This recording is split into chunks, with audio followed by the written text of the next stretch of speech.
ქვეყანა დიდ შარში ეხვევა, ეხლა უკვე გასაგებია თუ რატომ აპირებს ევროკავშირი ყულევის პორტის დასანქცირებას. ეს საკითხი ამ დღეებში უნდა გადაწყდეს და ერთადერთი თუ გადაარჩენს ჩვენს ტერიტორიაზე არსებული აზერბაიჯანული პორტის, ანუ ის სოკარს ეკუთვნის აზერბაიჯანის სახელმწიფო კომპანიას დასანქცირებას, ეს არის იტალიის პოზიცია, რომელიც ეწინააღმდეგება ამ გადაწყვეტილებას, ალბათ იმიტომ რომ აზერბაიჯანიდან საქართველოს გავლით იტალიაში შედის გაზი.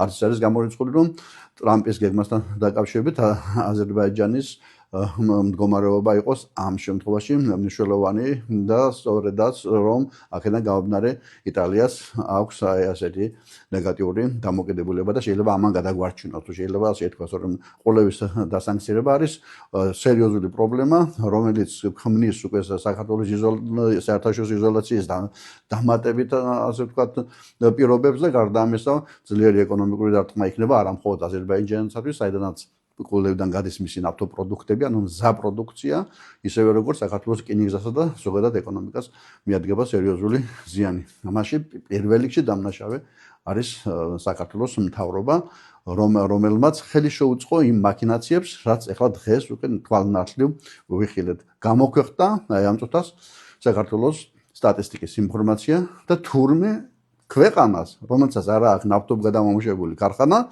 56 მილიონი დოლარის ღირებულების მზა ნავთობპროდუქტები გაუტანია ექსპორტზე და საერთოდ ევროპის ქვეყნებში, მალტაში და სხვა ქვეყნებში. ანუ რა ხდება სინამდვილეში? გრძელდება ის, რაც მოხდა ნოემბრისა და დეკემბრის თვეში. ყულევში მშენებარე ქარხანა, რომელიც ჯერაც არ არის ექსპლუატაციაზე შესული, მას არ შეუძლია ნავთობის გამოხდა, არაფერი არ შეუძლია. დღეს იქ მიმდინარეობს სამშენებლო სამუშაოები. ამ ქარხანაში შემოდის უზარმაზარი 105,000 ტონა გემი, მერე ვითომ ეწევა იმას გადამუშავებას და უკვე მზა ასე ვთქვათ დიზელი და ბენზინი გააქვს უკვე მსოფლიოს ქვეყნებში და შარშან გაიტანა მალტაში, ჟიბრალტარში გაიტანა, ემირატებში და ასე შემდეგ. გვეგონა რომ ეს პროცესი გაჩერდებოდა, ვინაიდან ეს არის სანქციების გვერდის სწავლა, რუსული ნავთობის ფაქტობრივად ჩამოსხმა ყულევის ტერმინალში და რამდენიმე დღეში ხელახლა გადატვირთვა გემზე და უკვე რაღაც манипуляციებით მზა პროდუქციის სახით გატანა და აგერ საოცრება ვიხილეთ. თუ შარშან მთელი წლის განმავლობაში 80 მილიონი დოლარის მზა პროდუქტი გავიტანეთ, ისე რომ პროდუქციის წარმოება არ შეგვიძლია, ეხლა 56 მილიონი დოლარის მზა ნავთობპროდუქტი გავიდა უკვე აი ამ ყულევის ჯერ არ არსებული ქარხნიდან.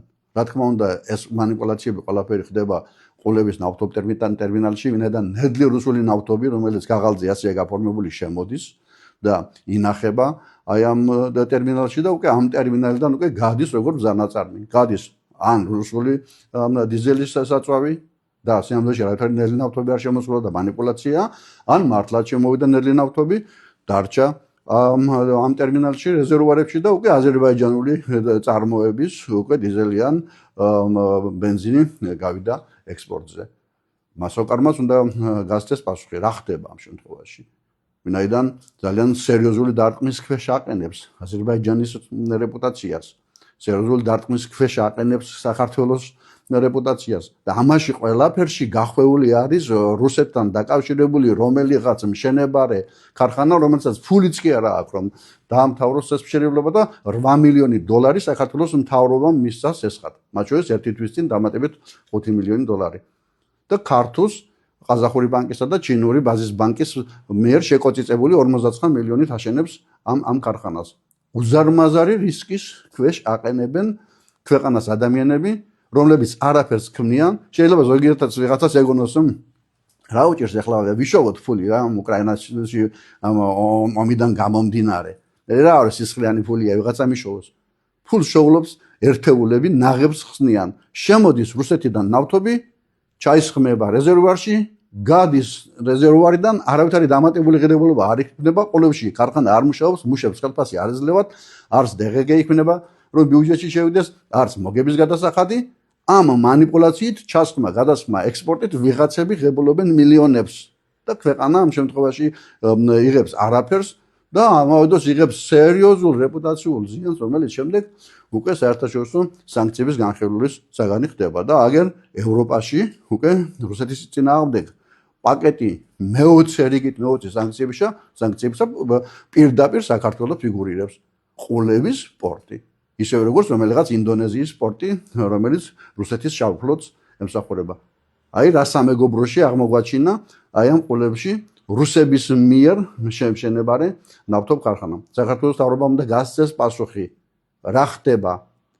როგორ შეიძლება რომ შარშან 80 ახლა 56 140 მილიონი დოლარის მზა პროდუქცია გაიტანოს ქვეყანამ, რომელსაც ქარხანა არ გააჩნია. რატომ უწყობს ამ манипуляციებს ხელს? სისხლიანი უკრაინის მოქალაქეების სისხლში გასული ხელებით ნაშოვნი ფული არავის სჭერჭება.